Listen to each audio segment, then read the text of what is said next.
We have a pretty interesting setup for tonight, and really great, prestigious panel of speakers who've come from very different backgrounds and different schools and different geographies. And so it'll be really interesting to see where they take things, and then throw things open to some questions. The basic schedule is going to be that we're going to do some short presentations. So each presenter is going to aim for about 5 minutes, and then I'll take over to moderate with just 3 or 4 questions, and then step aside and basically let you guys take over. We'll call on questions in the audience, but feel free to ask whatever might be burning inside you to discuss. And then also, don't forget that there are books for sale in the back, and it's a festive occasion for the release of the Petropolis of Tomorrow, which is the big, nice, fresh-smelling ink hardcover in the back. And unfortunately, the shipment of pamphlet architecture, I guess, never did arrive. So maybe that'll show up next week. You can pop by and pick up a copy. But otherwise, it'll be available through the PA Press website, Amazon, local sellers like McGalley Jackson, and so on. So in any case, without further ado, I guess I'll introduce you guys in the order that you speak, and I'll do all 4 of you, and then just throw things over to you guys. So I'm pretty sure the first speaker is Luis. Luis Callejas is a Colombian architect and urbanist. He's currently the director and the founder of LCLA.com, or Architect Office, and here at LCLA.com. But he also won the Architectural League of New York City Award for Young Architects in 2013. Is the co-author of Pamphlet Architecture 33, which has an introductory essay by Charles Waldheim, and explores basically the spatial and infrastructural conditions of islands and atolls, kind of archipelago urbanism. And he's currently teaching at Harvard's GSD. And he came down on a bus ride at 6 a.m. this morning and is heading back on a bus this evening. So thank you very much for making a Herculean effort. And then the second speaker is Neeraj Bhatia, who I know mostly from his time at Infranet Lab. The Infranet Lab blog is pretty much dormant these days, but it was an unbelievably exciting source of infrastructural news, speculation, essays throughout the years, and has kind of gone dormant. But Neeraj has moved on to bigger and better things. He is currently teaching out in San Francisco. He's a new arrival out in the Bay Area, teaching at the CCA. Which is a school that is increasingly pretty interesting to watch, and they're actually looking for a dean or director, whichever one it is. He was co-editor of Bracket Goes Soft, which was the second installment of Bracket, which is a great, how do you guys describe it? It's an almanac of architecture, spatiality, landscape design, and so on. He edited Arium, Architecture and Weather, and is co-author of Pamphlet Architecture 30, which was the coupling, which is the strategies for infrastructural opportunism. And then we have Mary Casper. Mary comes from Vassar College originally, where she actually studied sociology and Russian studies, but has since moved down to Houston, where she's based at Rice. She's getting her Master's of Architecture, and I believe soon, but is currently focused on what she calls image making and social space. She's been co-editor-in-chief of the student-produced architecture publication Platt Journal, and then is co-editor of Petropolis of Tomorrow with Neeraj. And then finally on the extreme right of the panel, not politically, is Brian Davis. And he's currently teaching landscape architecture at Cornell. His research focuses on Latin American landscape practices with a heavy kind of emphasis on technology and also the intermediary devices or filters or I guess you could say the gadgetry of landscape perception and landscape design, which he blogs about pretty extensively at a blog called Landscape Archipelago. You might know him as Fazla NYC. He's a fan of Mexican wrestling. And he's also a member of the Dredge Research Collaborative, which may or may not come up this evening. So yeah, I'll throw it over to you guys, and then we'll just do 5-minute presentations. Then we'll get cracking on Q&A. So thanks, welcome.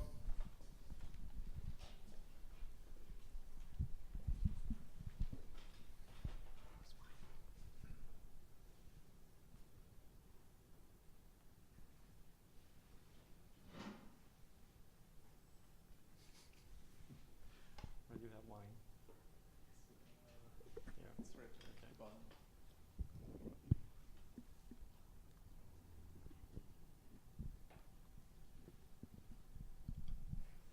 Thank you.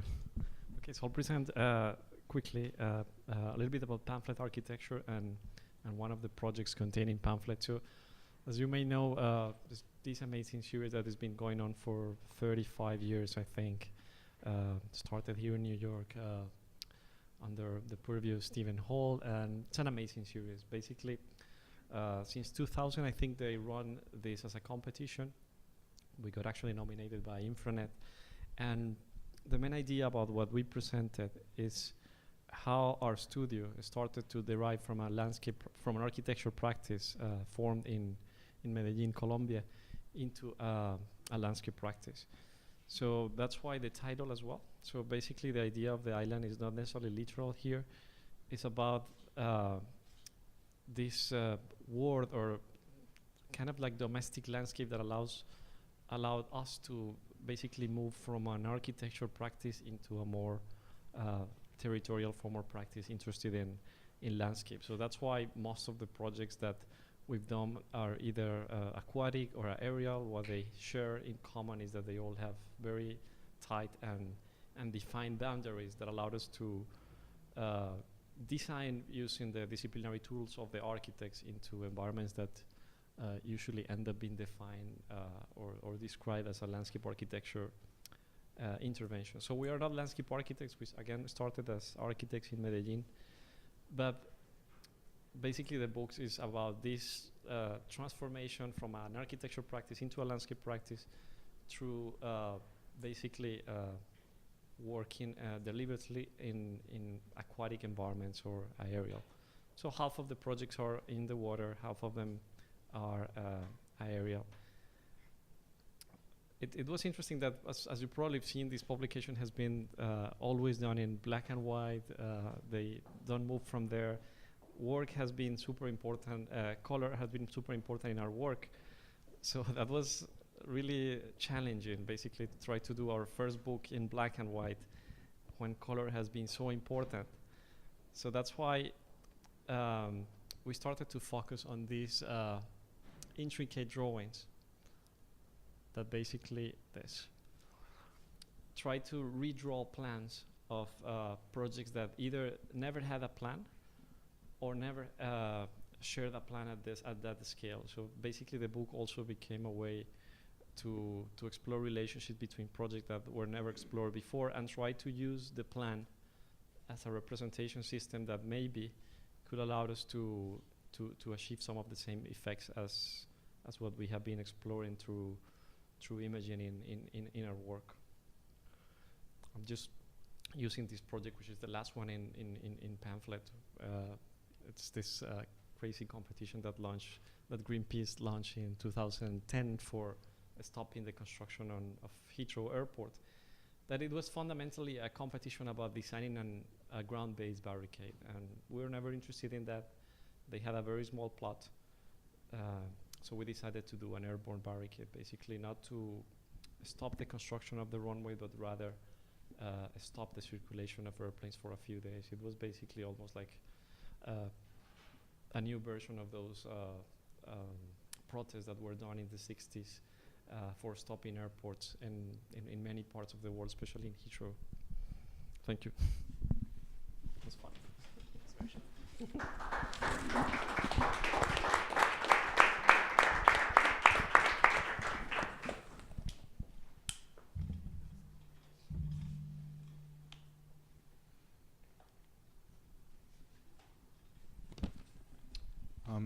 Well, thank you, Studio X, first of all, for hosting us once again, which is very, very kind of you. You always come through and host us for all of our book launches. We really appreciate it to have this forum in New York to present the work. And thank you as well for Luis, who had a book launch planned here, and we kind of tag team these things together. Seen a lot of similarities between the projects and the books. I'm just going to present more of the structure of this research project. I'm going to leave it to Mary and Brian, who are both contributors to the book, to talk a little bit more about content in terms of their contributions to the book. So in the last 10 years, some of you guys may know, Brazil has become one of the largest oil-producing countries in the world, and the latest discoveries are destined to put it in one of the top 10 oil-producing nations in the world. And most of this oil is actually far off the coast, existing at least about 114 miles from the coastline. And newer discoveries are even further than this. not only is it really far from the coast, this is one of the most complex extraction processes in the world. By the time you reach the seabed and then drill through about 2 miles of salt beds, it's about 4 to 5 miles to get the oil itself. This could have never been done previously in history.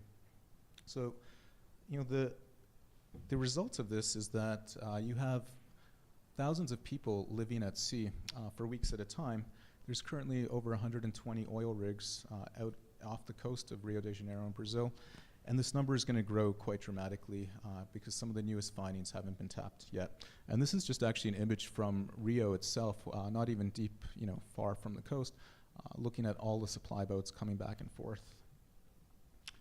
What's really interesting is that, at about 200 kilometers from the coastline, which is roughly what this blue line is drawn at, the oil company Petrobras, which is partly government-owned, partly private, runs into a logistical crisis. This is essentially the line at which helicopter feasibility deteriorates. And so everything that's being found here and further out doesn't really work effectively with helicopters. This isn't to say that helicopters can't go that far, but it's no longer feasible within their logistical chain. So they're actually looking at developing 50 floating artificial islands out there to service these rigs and to consolidate populations of oil rig workers off the rigs where it's currently dangerous. And what's interesting about that is it's a complete paradigm shift in the way offshore oil extraction happens. You have larger populations now that are grouped together on these hub islands, and because of that, you can have more amenities, essentially creating smaller cities at sea. And this was essentially the prompt that started our investigation. This is currently what's considered artificial island. It's essentially an oil tanker connected with an umbilical cord with housing modules on top. And we were really trying to question what is an urbanism at sea, water-based urbanism, and how can you actually respond to the oil industry and be sincere to some of the requirements there, but also use this new infrastructure as a way to leverage new ways of living and thinking about habitation. So this is just our trip here, looking at some of these things under construction. Some of the questions that we were trying to really unpack with this was how is new infrastructure, these processes, created to be more holistic and recognize and reconcile the surrounding political, socio, and cultural environmental context. So that was the prompt, and the book is really structured about trying to answer that prompt through design as well as through position pieces. So the book has 3 themes: archipelago urbanism, harvesting urbanism, and logistical urbanism. And these 3 themes are discussed through a photo essay, a series of position pieces by various architects, urban designers, technical experts within the oil industry, landscape architects, and so forth, as well as one clear proposal about how that part of the ocean could be urbanized or a way that extraction could exist.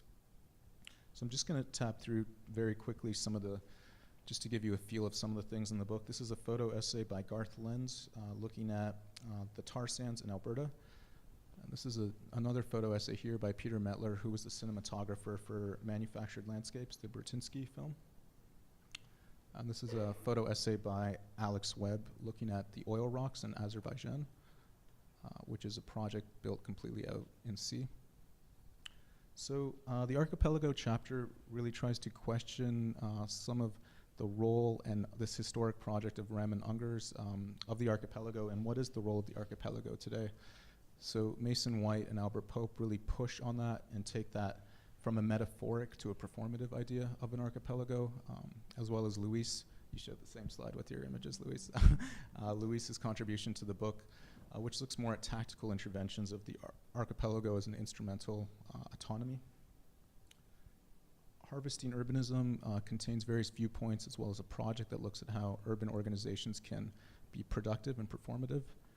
Geoff's article in the book looks at the oil rig itself as a platform for new ecologies.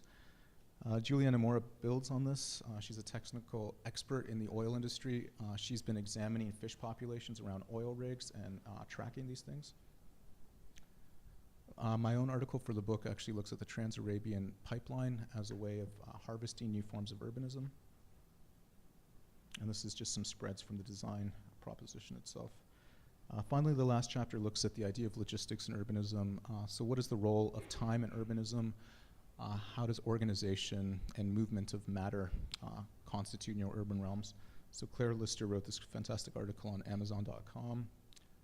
Clone Odalis, who runs Water Studio in the Netherlands, has been looking at how water-based urbanism can be designed as apps that plug in and create new urban configurations.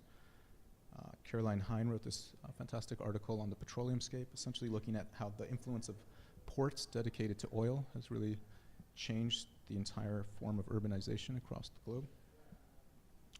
And again, a very clear design proposition that tries to respond to this. Finally, the book concludes with what we're calling the log, which is essentially a technical research guide to some degree, a technical research guide, not for technical people, a technical research guide for architects and designers on oil infrastructure. And this is some of the background research that we discovered that really framed a lot of the opportunities as well as constraints working within the oil industry. So I couldn't go through everyone's article, but there's a great series of authors here, and Brian and Mary will present maybe in a bit more detail their own contributions. But I just want to say that, this slide for me, which is a painting by Josh Keyes, really epitomizes some of the goals of the book, which is simultaneously looking at how ecologies and industries can be reconciled. And this book talks just as much about oil-based urbanism as it does about water-based urbanism, and tries to advance both of these pursuits simultaneously. So I'm going to pass this over to Mary.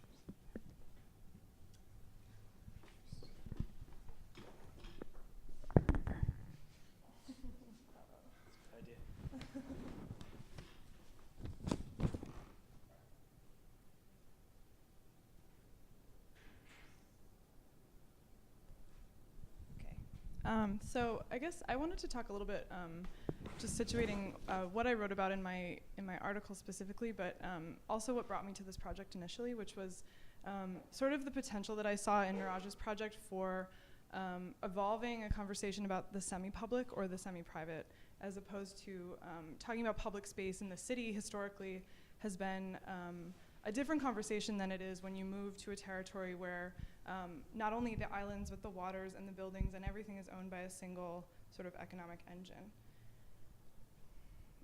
So just basically, in the Archipelago chapter, all of the authors are really drawing on the single metaphor, which is about a collection of objects in a field, which are like in certain ways, but always unique and differentiable. But they're always set apart by their uniform sort of binary quality to the ocean or the water or the soup in certain metaphors.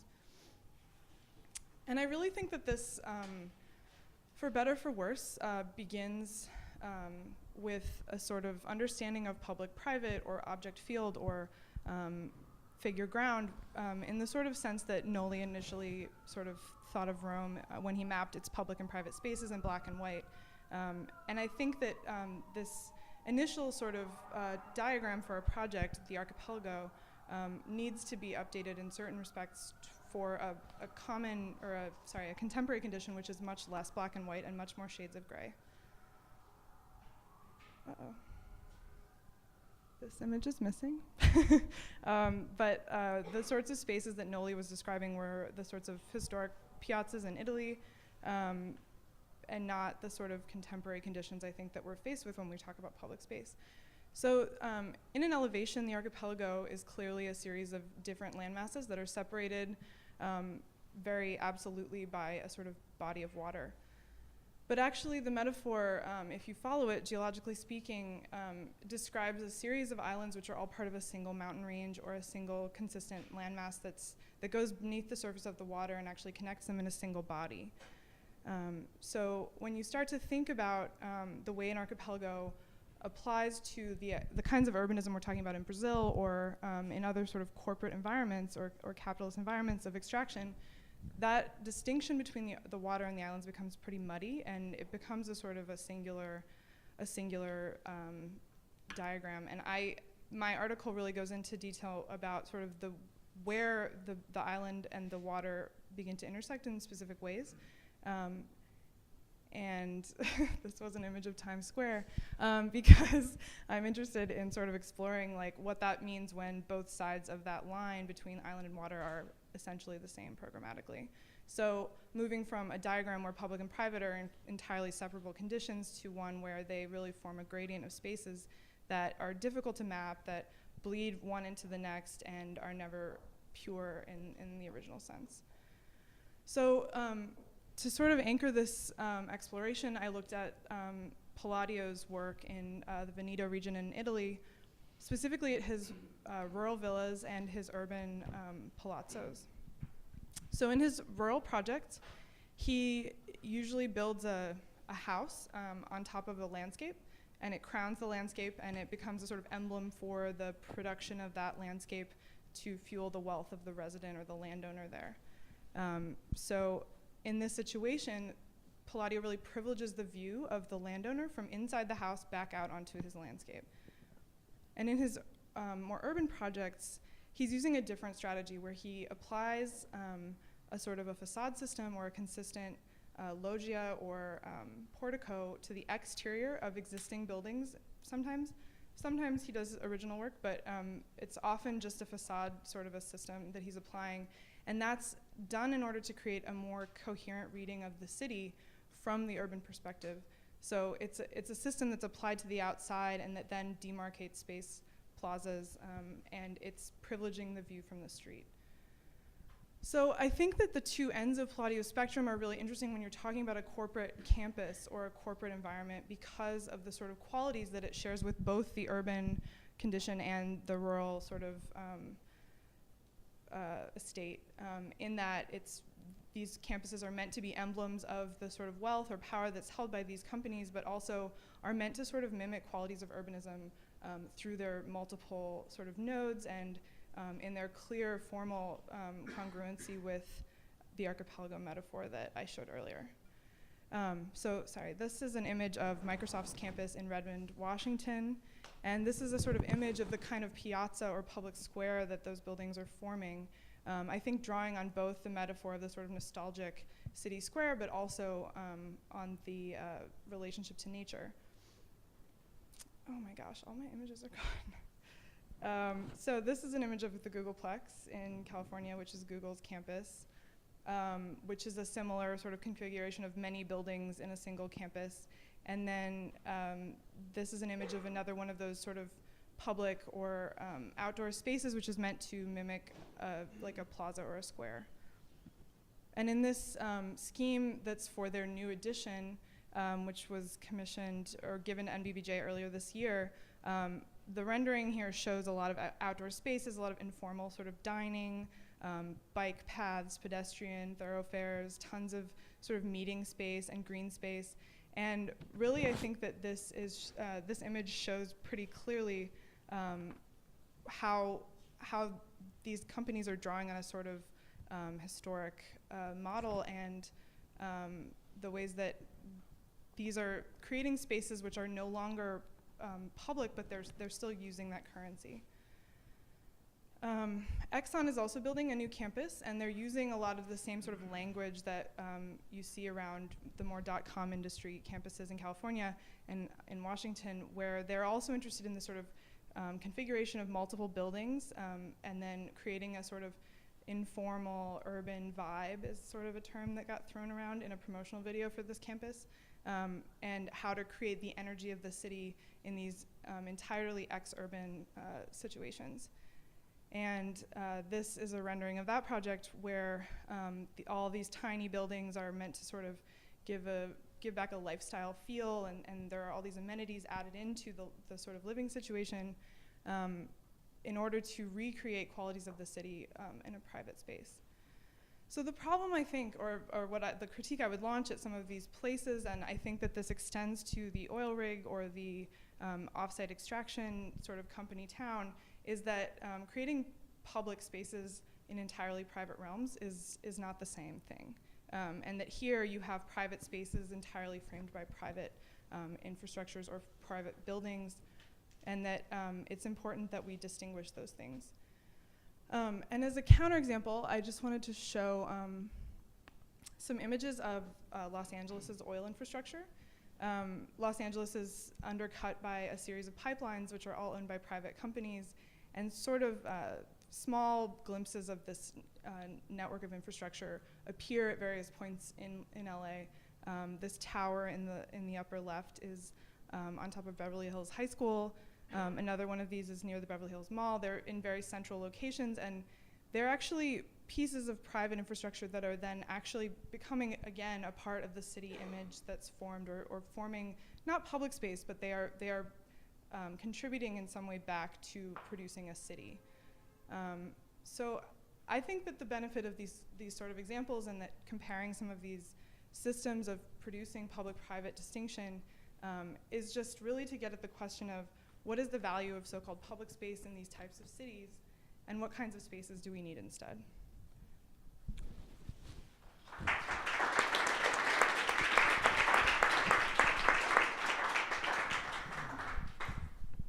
Thank you very much, Mary.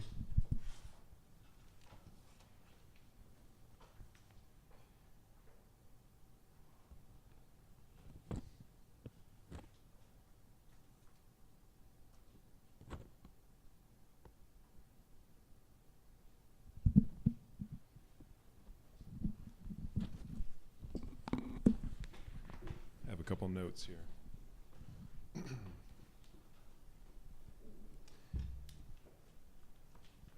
So when I got to talk to Neeraj last year about this project, and he mentioned maybe writing an essay for the logistics component of the book, and I thought it would be interesting to maybe consider the pipeline in particular with regard to petroleum urbanism, however that might eventually be defined.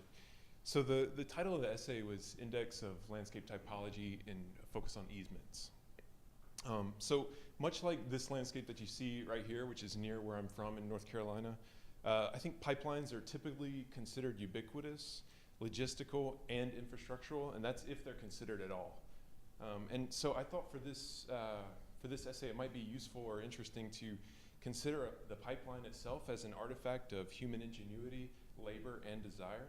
And I thought that maybe the question, for me, the leading question often, and in this situation in particular, was how can landscape architecture learn from these things, and what can landscape architecture potentially bring to this situation? So I thought, like I said, I thought this project would be a useful chance to kind of further this project of creating an index of landscape typologies. And the genesis of this project springs from the realization that most landscapes made by landscape architects are one of the 4 Ps, plazas, playgrounds, parks, and promenades. And these historical types, they come with certain conventions and assumptions and limitations, and some of these are not suitable for contemporary conditions, I would say. So a richer typological approach is one way forward to sort of deal with some of the issues that we're confronting right now. And so one of the reasons for the project sort of actually starts from some of the beginnings of landscape architecture. You're looking at a plan drawn by Olmsted for the Buffalo Open Space System in upstate New York. And one of the interesting things about this plan that was drawn, this very florid plan, where there were 9 different major public spaces in this plan, and only one of them was a park. So I've kind of named some of the other ones. Right now we call these all parks. Front Park, Circle Park, Parade Park. These all have park names now, but they were actually a fundamentally different landscape type at the time, at least as they were conceived. Okay, so to jump to pipelines, I thought, what is the pipeline landscape? Because the pipeline itself is not really a landscape, I would say. In my mind, I thought that this would be the easement. And so I asked myself, what is present in the easement? And what you have are a sort of technological object, the pipeline itself, and you have these existing conditions which are being both reformatted and are pushing back on the technological object or the logic of the pipeline itself.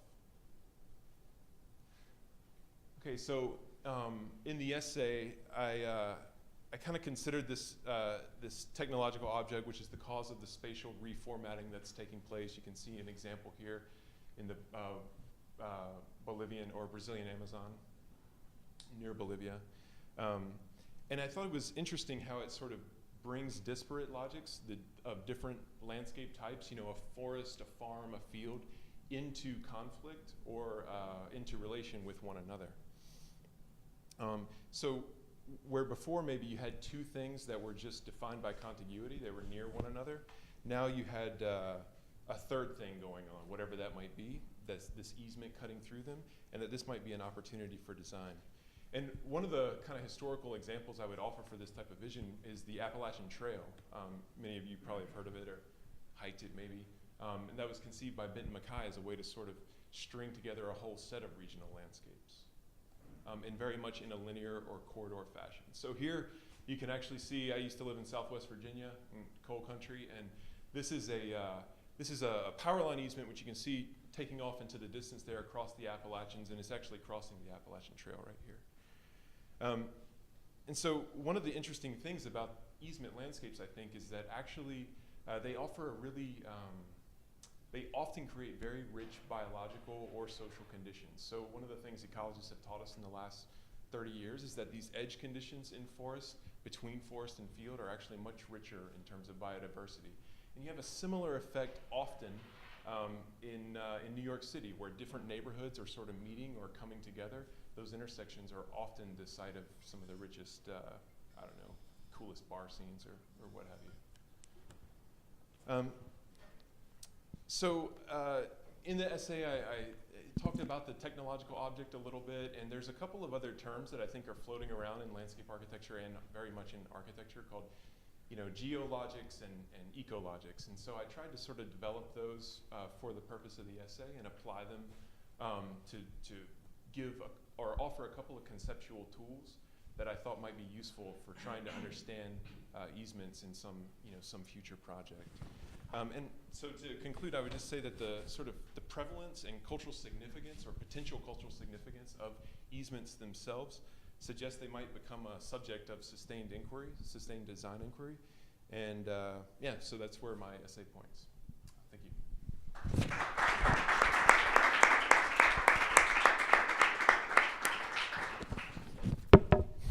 I think that's Luis's mic.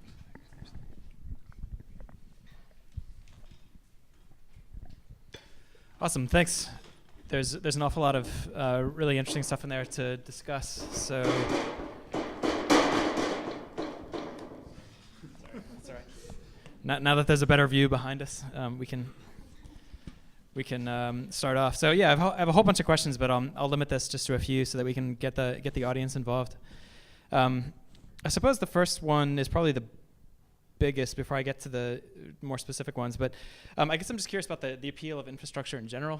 One of the things that I think is so interesting is that it seems that maybe 6-7 years ago, all of a sudden studying infrastructure in architecture schools and writing about infrastructure on architecture blogs and fantasizing about infrastructure in architecture design studios sort of became it was the escape hatch for thinking big. It was kind of like the gateway drug to thinking about landscape. It was a way to escape the confines of maybe one particular site or thinking about one particular client.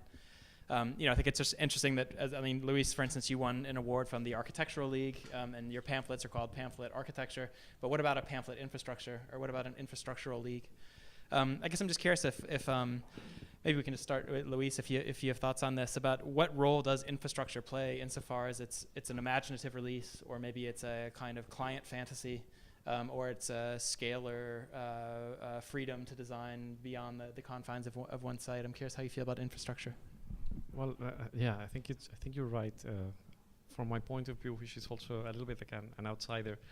I've been in the U.S. already for 2 years, but before that, when I was in Colombia, the conversation was already going on. It's just that it's completely different. So maybe you're saying that it's going on for 6 to 8 years in the discourse in North America. But for example, for us in Latin America, I think it's different, especially because the schools that we were trained in were almost like engineer schools. So, for example, in my case, I think the link became easier in that sense, because something that was there in the environment in which we were formed, that we actually never appreciated until we started to see that it could be trendy. but it was so natural for us in a way that, for example, like half of my professors were engineers, and we were talking about dams and oil pipes. Like, I mean, that's what we were doing in part of studio, which actually we never thought was going to be so relevant. That's my particular case, and that I think how my work started to assemble into that. Of course, because this was so large, it also became the perfect opportunity for us to start to test ideas about landscape and large scale, and in that moment, in the context of Colombia. Well, it's interesting, at least in the U.S., it seems that there's simultaneously a push away from, or there's a kind of resistance to the idea that architects are, we're more than builders, and there's a kind of an attempt to put almost a humanism back into the architectural profession, and to look at it beyond just, which is why I think it's so hard to get an architecture student to design an actual building, is that there's this resistance to doing anything related to architecture. But at the same time, it's kind of like Scylla and Charybdis, to use a stupid metaphor, where they've ended up pushing towards infrastructure as this kind of Herculean articulation of the architectural impulse. And even some of the slides and images in your book, Neeraj, are, it's heavy duty Exxon sort of masculinity with these giant oil rigs in the middle of nowhere. I guess I'm just curious if you think that architects, from your experience in a kind of North American point of view, are they barking up the wrong tree by going to infrastructure, or what's your own feel of its role in the educational and design process? Well, I don't know if they're barking up the wrong tree. I hope not, because I'm barking up that same tree. I think maybe the reason architects are drawn to it is because it's really tough to see and think about all the influences that are going on in the city, and infrastructure has major organizational capacities, and it's also one of the last collective things left in the city. And it's one of the few permanent things left in the city. And I think these are things that architects are always drawn to: collectivity and permanence. And I think that's something you see, just the ability to organize, create collectivity, create something that will last for 100 or 200 years. So I think that's why the disciplinary trend is going there. But I think it's much more about finding an agency, and infrastructure may have a way to create more agency for the designer, but I think that comes with its own problems, because I think often when you jump into something like infrastructure, it's easy to become a civil engineer and see it as a problem-solving tool. And then on the other extreme, it could be just over-fetishized and lose any of its functional characteristics as a way of flexing muscles or whatnot, as flexing your design muscles and having the leeway to do it, because these are big, expensive projects. And I think finding that middle ground of understanding that this is a performative and functional thing, an artifact, but also that you can leverage it to do other things. It's not necessarily solely an aesthetic project, but it's much more of an organizational and a political and a social project as well. Well, it's interesting that you mentioned that infrastructure can be permanent, because actually, Mary, one of the things that I was going to bring up before you even presented were actually the leftover oil derricks in Los Angeles.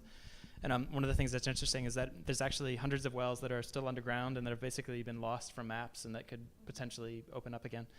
But I guess I'm curious if the city, then urbanism becomes this kind of tissue of lost infrastructure projects that aren't necessarily permanent, that in fact, like the various water tunnels in New York City, sometimes they either go dormant or they have to be turned off, or you have to introduce new ones, or like new subway projects in London, where things come and go at various different eras and calendars for the city.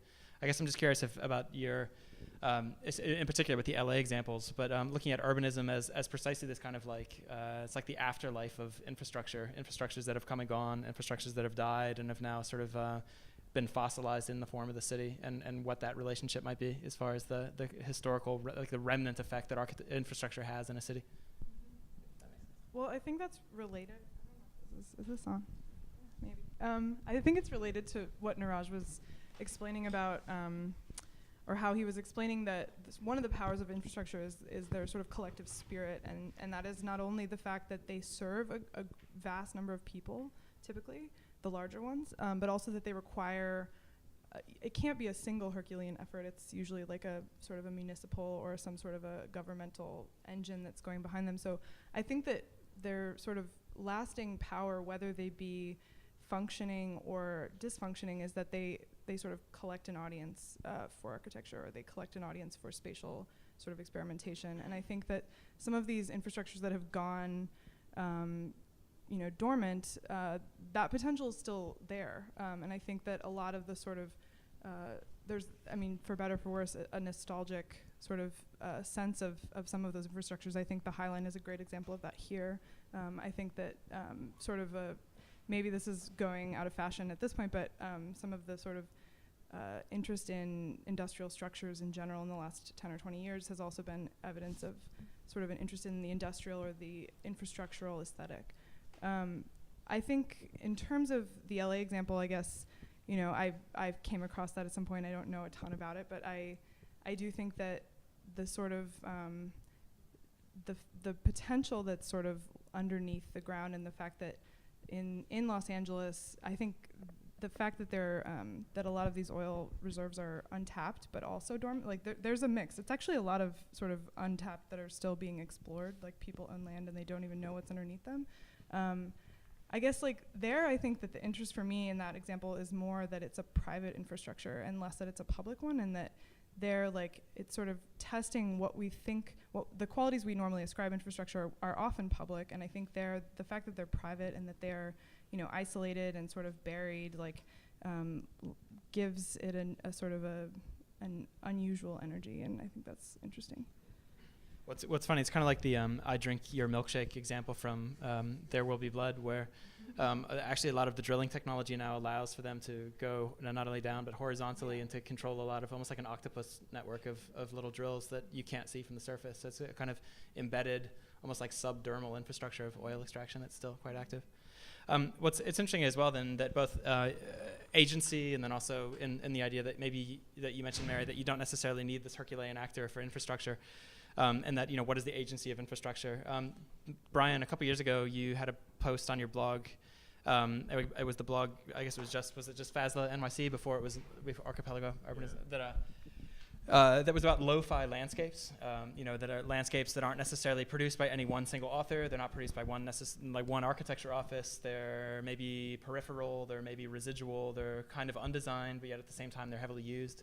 I guess I'm just curious, even though this doesn't necessarily talk about easements and that kind of thing, I'm curious, if you could imagine a kind of, what would lo-fi urbanism be, or lo-fi infrastructure for that matter? And could you imagine that kind of, the same type of interpretation that you gave to those landscapes a few years ago, applying that same kind of thing to what would normally be a kind of very formal moment in the city, which is infrastructure, but to look at it as informally? Yeah, I think, when I was, talking about things as lo-fi, I thought, for me, that was things that had a low barrier to entry.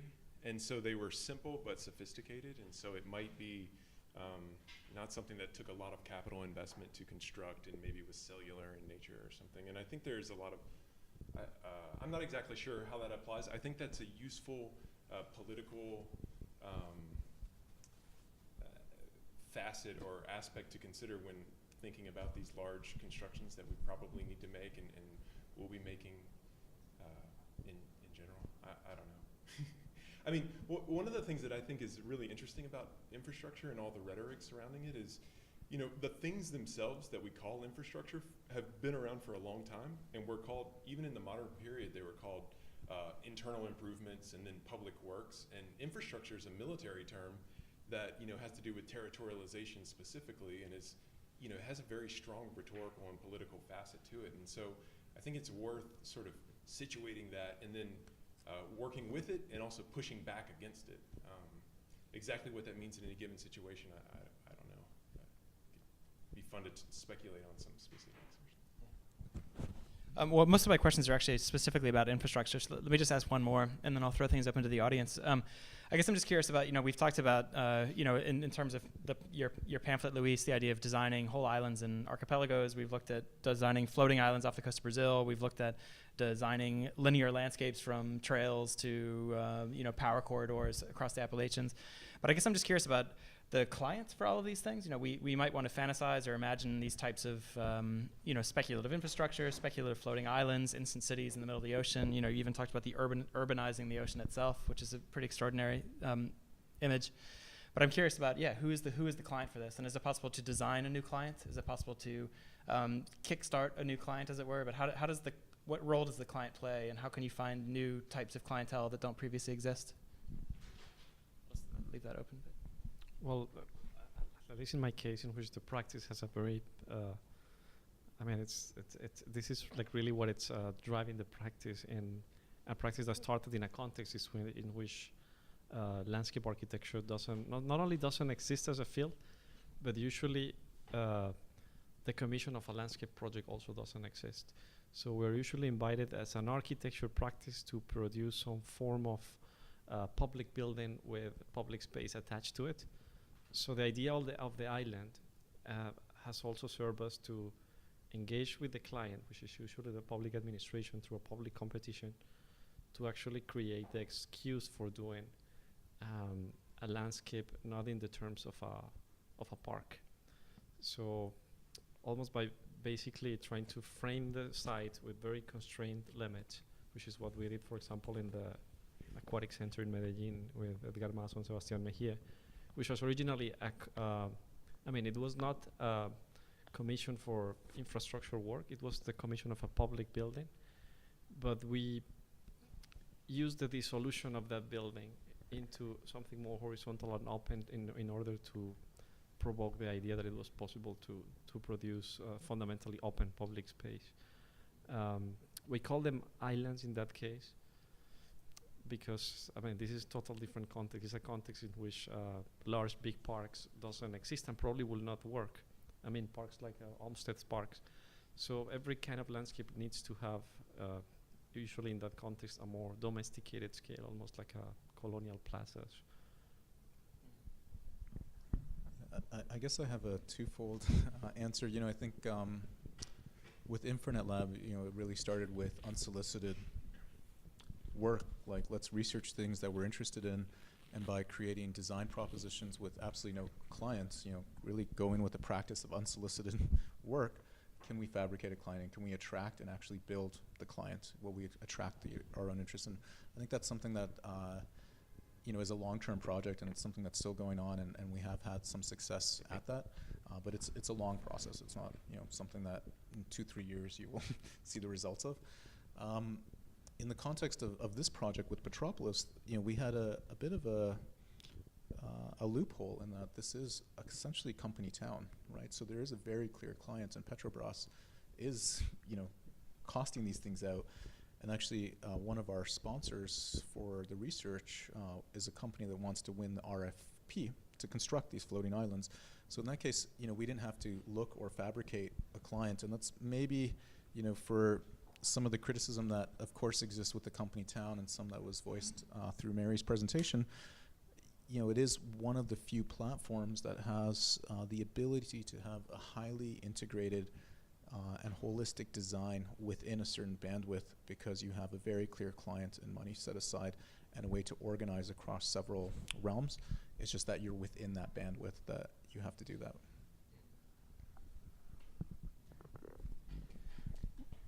Well, throw it up into the audience. Anything, any burning issues out? And you feel free to raise your hand and maybe stand up. Maybe not stand up if you don't want to.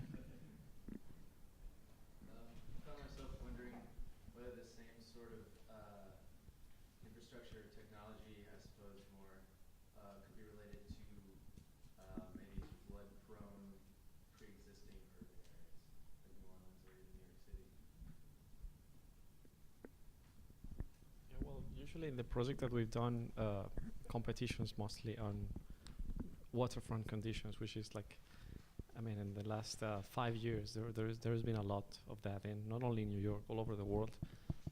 We found that the use of those technologies is usually very expensive. So the island is also a device that is very useful to actually propose to the client or the promoter of those competitions that the traditional notion of continuous waterfront as public space could be, maybe should be broken into smaller units. So it's also something that we've done, for example, in one of the projects that are in pamphlet, the Kiev project, which is the one that we show, that it's basically proposing that when they want to deal with floodings or global warming or whatever threatening condition, is usually interesting to compress the areas that they give you in order to be able to use more advanced technologies and basically fragment the notion of the waterfront into smaller units.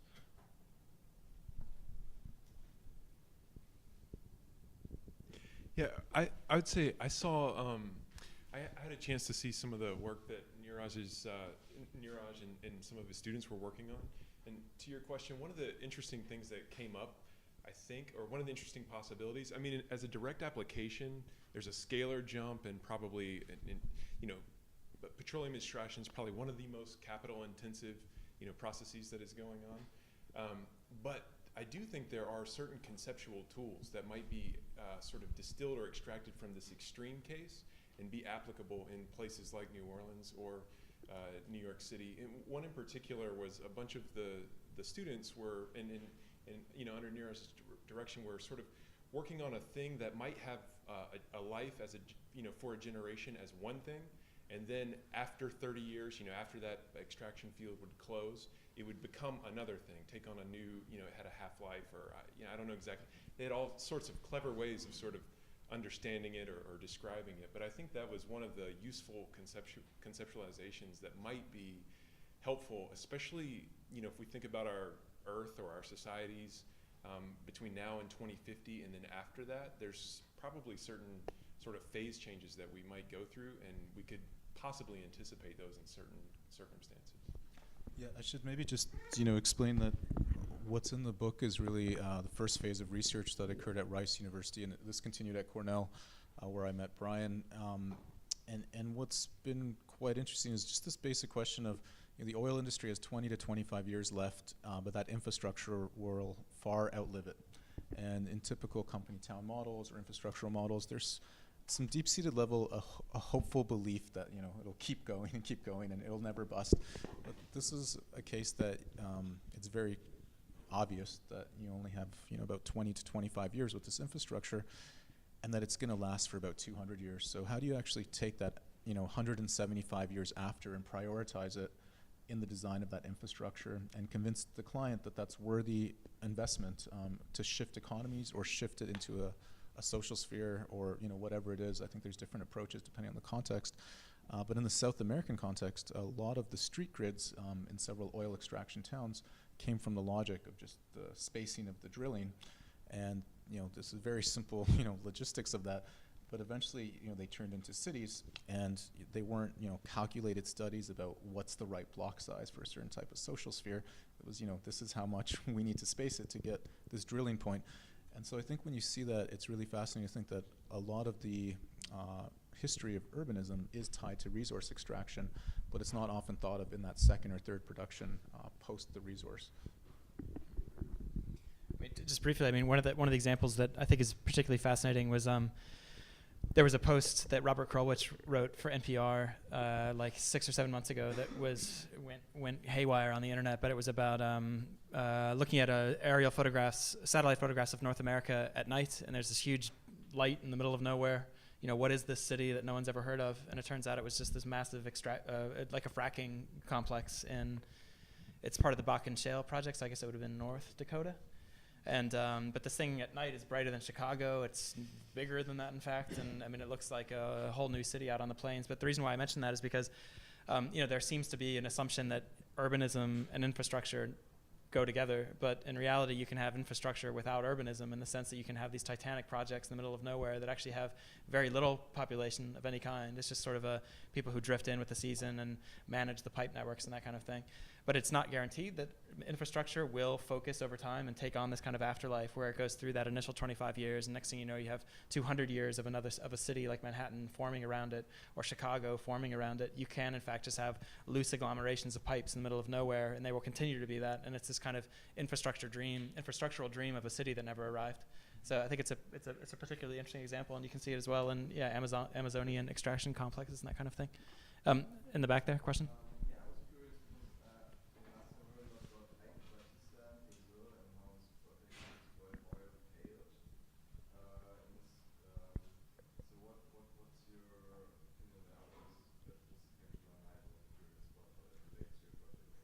Sorry, I didn't hear the first part. I heard a lot about Ike Batista, like this billionaire who owns this smart company, and that his attempts to exploit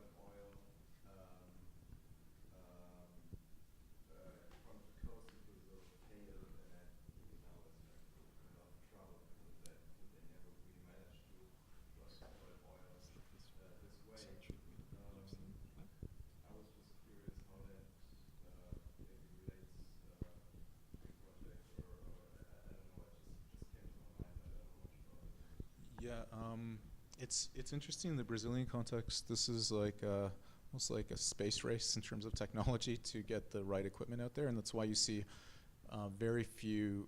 There's several companies that are buying up plots, but when you look at the actual manufacturers of the components that are going in, it's just a handful of companies that are being used, and everything is very tightly controlled by Petrobras, Brazil. So you actually, if you're an international company, you apply, there's an RFP process to buy up certain plots of land, and you have a lease on that for a certain number of years, and you pay a tax back to Petrobras, and a percentage of that tax goes back into cultural and social programs in Brazil. So in fact, when you go to Rio de Janeiro, any of the museums and so forth you go to, you'll see a series of oil companies that have funded every single exhibition. They have all these museums that you can't even think of because they have this 4% of the fee goes into it, and it produces a lot of new types of cultural programs.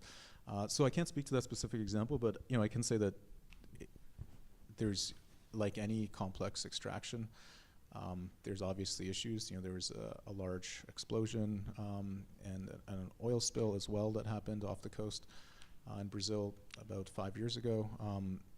And those things come when you're working with uncharted territory. But this isn't, none of these failures are stopping them. The cost isn't stopping them. The complexity isn't stopping them. The actual drilling to go through the salt fields themselves is extremely complex, and multi-directional drilling, as Geoff already alluded to. And when you see that, I think it's easy to get caught up and think that it's just a simple equation, but a lot of the technology that emerges from something like this will have applications that are much more widespread than the oil industry as well. And that becomes interesting as well, how an industry produces things for their own purpose, but then they also get moved into other applications after they're produced. Middle.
I can't speak to the student projects as much. That's probably better left to Neeraj. But I think for sure there's room for form. I think that's the answer. I think that's sort of what I am trying to get at in my article, I guess, is the idea that when now it's all sort of public, semi-public, private, semi-private, everything is like mushing together, that form is what's left, and like form is what's going to be the thing that still gives definition to different conditions. Like that is definitely the conclusion I would draw. At first I thought you were asking a different question, which was, I thought you were asking, is there room for public form in some of these super privatized developments, which I think is also a sort of an interesting thing to think about.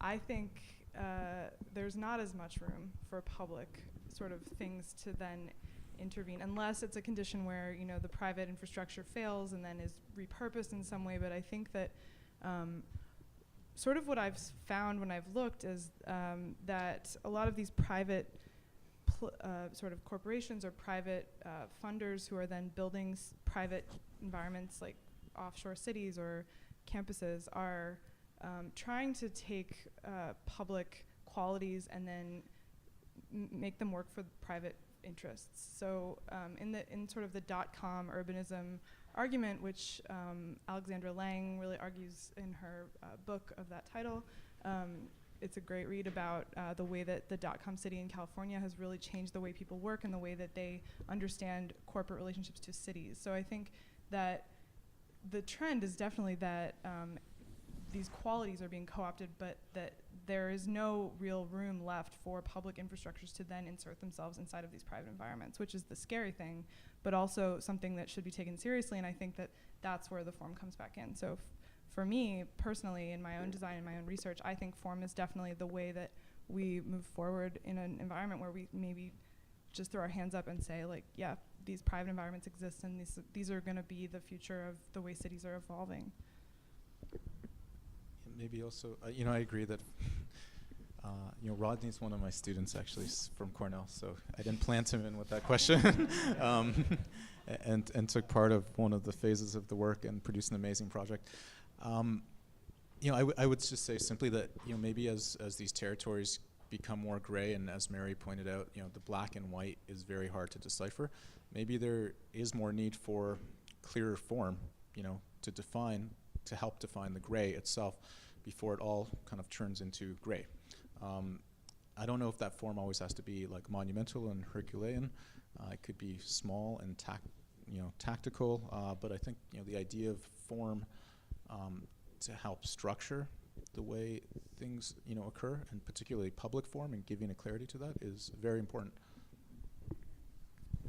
It's funny, I mean, just if I can jump in really quickly too. I mean, it seems that one, you could argue that it does have a form, but it's just from a different point of view. I mean, like I mentioned, the aerial view of the Bakken pipeline area, but then also if you go, I just happened to be doing this because I was in Carlsbad, New Mexico last year, and if you look on Google Maps or Google whatever, and look slightly to the southeast and then keep on panning, you just get yourself into this absolutely massive extraction zone where there's an oil derrick about it honestly looks like every 40 feet.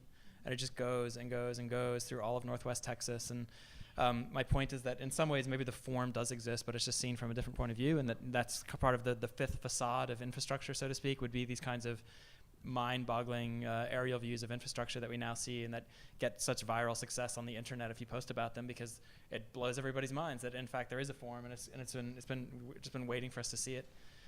But then I also just think really, really briefly too, I mean, this is an idiotic example, but I wonder if there isn't a sort of an attempt to build monuments to the extraction industry, but for various reasons they're overlooked. And what I'm specifically referring to are even things like Lucas Oil Stadium in Indianapolis, where the Colts play.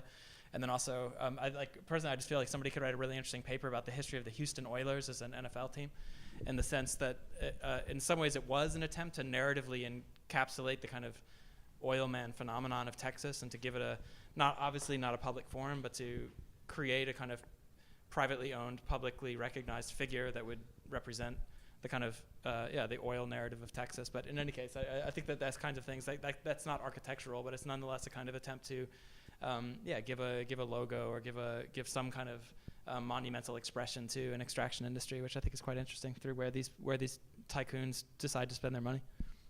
In any case, other questions? I actually wanted to look back to maybe your initial question, because there's been a lot of talk about designing infrastructure, but I don't see a lot of you guys actually engaging in designing infrastructure. It seems like that's actually a line. Well, maybe the projects presented tonight were careful not to cross, but it seems like what we saw tonight was a lot of projects that react to infrastructure or read infrastructure catalytically. Or find some new way to frame our discipline in relationship to circumstances that were created by infrastructure externalities. So I was wondering if you might be able to reflect on where or how you construe that line, or when you choose to transgress it, when you choose to rub up against it, and I don't know, just how it kind of manifests itself in your work. Yeah, well, I think it's a really good question. I think it's also the failure of over-fetishizing this issue is that there are very little opportunities for projects there, and probably you all want them, and it's actually very hard to find them, to provoke them. In our case, was actually quite interesting. The first private commission that we had was for something that actually relates to your question, and it was about a 100-meter antenna for locating the new telecommunication antennas that will need it to speak about to have a radio transmission station associated to the towns that were going to be flooded by a hydroelectric company in Colombia, and that was amazing. That's when we realized that there are some contexts in which the interest on the designer comes from the fact that there is a new need for engaging with the public that was probably not required before. So the only reason they need designers is because it's actually a lot tougher for them to just build a new dam or a new bridge in countries and contexts where the public has a lot more power to actually stop that kind of infrastructural development. So in that sense, that's where I think it's where we can jump in. I think that is completely different in many contexts, but at least in Latin America, specifically with what we've also worked in the IRSA, which is this huge initiative for infrastructure in Latin America that crosses through many complicated ecosystems. They're going to basically face a lot of critiques and problem with different communities, and some of these companies are starting to engage with designers, as we were, for example, for the first time. Yeah, I would say, I mean, from a landscape architectural perspective, rather than, I mean, if the infrastructure is the technological object itself, the pipeline or the bridge or the power line, then we don't design that, and maybe some architects could take that on, but landscape architects won't be designing bridges probably for a long time. But if the piece of infrastructure, like the pipeline demands an easement because it has to be maintained, it has material demands that it needs. So you need to be able to access it, you need to keep tree roots and boulders free from it. And so if that easement is actually the landscape, then I think that you are starting to see some architects and landscape architects engage with that more complex understanding of the infrastructure. And I guess my own view is that you don't need to redesign like a highway or a pipeline. A lot of these things are, like, I think the pipeline's actually a great example. It's determined partially by its internal specifications, pressure, distance and so forth, the amount of fluid that they want to take. But it has to confront the external environment as soon as when you cut that cross section, everything around it and how it confronts its external environment is a design question. It's not necessarily just a simple engineering question, and that impacts things like surrounding ecosystems, potentially small towns that now have an access road because of the maintenance road for the pipeline and so forth, and it changes urbanization patterns. And I think, so I don't know if necessarily the actual thing needs to be redesigned in all cases. Actually, in very few cases do we need to actually redesign them. But I think understanding the impacts that these have on surrounding systems, understanding how also different types of infrastructures come together and how they could act more holistically by recognizing certain, not just efficiencies, but certain opportunities that can occur through each of their own logics. And I think that's one thing that in coupling we were trying to unpack in the pamphlet was, how can infrastructure do more?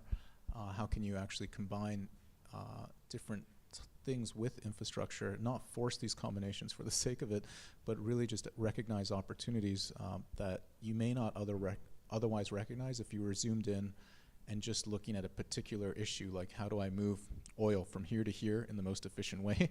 When you zoom out and ask yourself that larger question of what are the impacts of this, how is that route going to be drawn? How can we keep something still efficient but still have play and know where it doesn't affect cost, it may not affect efficiency, but this could affect several ecosystems by just doing it this way. And I think that's where the whole discussion becomes much richer, because many more things are on the table than just finances or efficiency. I actually have one thing to say about that. I think that there's a bit of a tricky thing with infrastructure, which is that it has always been designed as an efficiency. That's sort of what makes it often a public good, is that it's stripped down to its bare essential qualities, right? It needs to move people, it needs to move resources.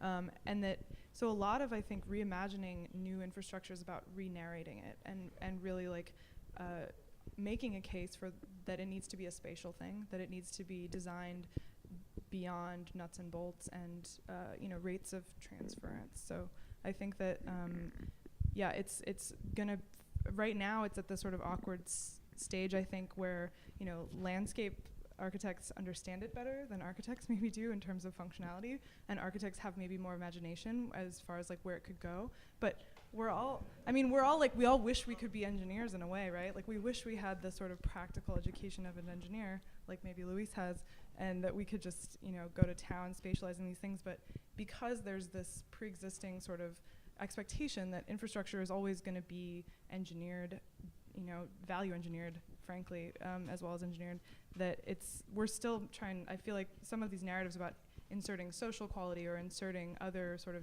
ecological quality is about re-narrating it first.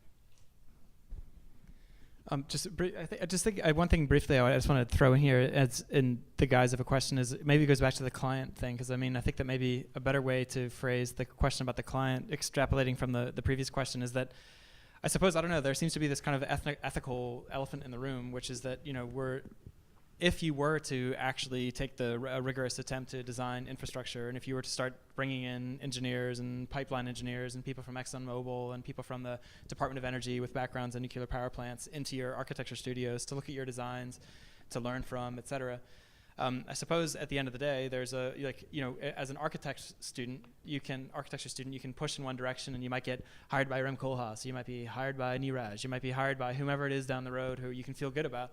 But if you go too far down the line of infrastructure, inevitably, it seems, you're going to be, sure, you can do kind of public works, but this is what I meant by how do you design a new client? Because otherwise, you're going to be doing military bases, you're going to be doing nuclear power plants, you're going to be doing the Keystone pipeline across the Great Plains, you're going to be designing instant cities in the middle of the ocean for oil and gas conglomerates that are funding war on the other side of the planet. You're going to be designing quarries for conflict diamonds, et cetera. So I guess my point is that this kind of ethical fantasy, I think, precludes the idea that you're going to take infrastructure too far, because there's only a limited clientele at the end of that road. And it's kind of do you go to the Death Star, and do you actually, are you going to come back in a year and say that you work for ExxonMobil? I mean, maybe you will, but it seems that you'd have your ass handed to you in about 5 minutes if you were to do that. So I guess I'm just curious about this kind of the ethical conflict of dealing with infrastructure, the people who fund infrastructure, and how it is that you can still work out, even in Mary's terms, kind of almost like a public interest infrastructure that actually has the clientele to back up a kind of ethical infrastructure interest, if that makes sense. How do you guys deal with that? I think when you start a research project about oil infrastructure as an architect, and you live in Houston, and you live in Houston, and you get sponsors, you face this a lot, right? This ethical question of, what are architects doing looking at this private industry? Are you working for the oil industry? If you're working for the oil industry, what's your aim? And it's never been about maximizing profits for the oil industry or anything like that. It's really an acknowledgement that there's very few industries and people in the world that have the money that will produce infrastructure, and we know as a real project that will move forward, whether ethically I agree with it or not, in the case of oil or anything else, is really not of concern. Because I think if I'm ethically opposed to something and I choose to not engage my skills as a designer to try and address it, I'm not trying to, it's almost like I'm stepping out of the rink. and I think if you really want to address issues that maybe you're ethically opposed to, the best way is to understand them, really understand them. I was very humbled working with people in the oil industry, because there's a lot of people trying to do amazingly innovative things and sustainable things, and it's a really tough thing. There's a lot of kind of constraint and requirement there's multiple forces, let's say, that are occurring, but it's not all bad, it's not all good, and these things they exist in gray zones, but I think if you can, understand that this is going to happen, regardless of what I do, but if I can get involved and actually change the way it happens, I can make quite a difference in the world, and I think that's what maybe a lot of designers are looking for is where they can have relevance to some of the concerns that are coming up more and more. And some of these concerns are hit home the hardest with these really big projects that are often not talked about. Like when we saw these oil rigs, these are structures that are much bigger than the Burj Dubai project, and require much more labor and so forth to occur. So there's it's a project that's going forward, but no one's really thinking about it as something beyond just that efficient thing. And so maybe maybe I'm just saying that I'm suspending my ethical and moral stance to perhaps even operate like an undercover cop or something, like going into a situation and accepting certain issues only to try to critique it and propose alternate versions of how it could be implemented from the inside itself. Yeah, I think that's a tough question. And it's one, like in upstate New York, that we're talking about a lot right now with the sort of discussion around hydrofracking up there. And it does, one thing that I would differ with Neeraj on is you could still act and not be a designer, but you might decide the way to deal with the situation is as an activist or with your vote or as a consumer or something like that. So you could leave design aside, but it is interesting to sort of try to use the toolkit or the concepts of a designer, the practices of a designer, and deal with or confront the problems. And I think I don't know about every given situation, but I think sometimes the opportunities for conflict are what give rise or give sort of the texture to different landscapes at least. And sometimes that, even the sort of the Manhattan city grid, there was a lot of sort of heavy-handed top-down moves that were occurring there, and I guess through sort of processes and practices of acclimating and resisting some of the ideas that were being implemented or put into practice there, it's created a really rich sort of landscape or place for habitation over time. And so there is some optimism there, but it's a really good question, I think, to always be sort of touching back to throughout this project, wherever it may go. And I don't necessarily have an answer. I don't know. Well, I also think that the client not necessarily always is Exxon or an energy company. There's an interesting case in countries and contexts when the regulations are really just starting to appear. For example, regulation for closing mines, or regulations for building a pipeline, and the retires and the distances. These are contexts where these regulations basically doesn't exist. Landscape planning doesn't exist at all, which is also something that already influenced regulations in North America. And that's like probably 70 years old. But in context, for example, in Latin America, it's important to generate a lot of design, generate a lot of text, generate a lot of noise around it, because the regulations are starting to get shaped. And those regulations are going to be influenced not only by politicians. For example, many of the projects that we've done that have caught the interest of the companies, it's not really even because of the companies, it's just because these conversations are starting to happen and they just want to see what are the possibilities there. And those regulations are getting shaped in the context where those projects are probably going to be happening the most, and especially in Latin America, I think. Let's just do one more question from the audience, then we can break out, and there's some wine in the background and some books to flip through and copies to purchase, so we can keep mangling. Are there any takers out there? No? All right, well, hey, thanks, guys, and congratulations on the books, and thanks for coming out. Thank you.